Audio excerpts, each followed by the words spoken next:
Nice being home. Pretty warm Friday morning, Veterans Day. As Jeff Lifson mentioned on chatter, I'll say it here. Thank you to everyone that served, including my dad, who's a Vietnam vet. Proud of his service.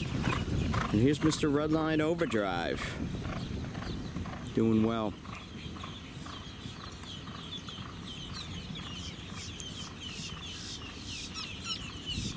Just a routine gallop for him, nothing fancy. And he's on the track right now with Bourbon Ready, who I have spotted, and we'll jump over on him. The red line doing well. Off that crazy return win at Gulfstream, my goodness. Unforgettable race out of him. You're on camera.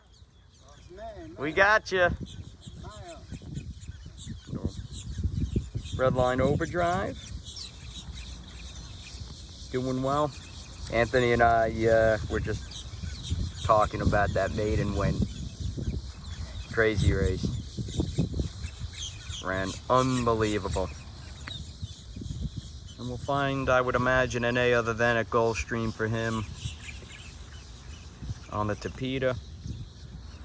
Once the next condition book comes out, we got Bourbon Ready in this crew right here.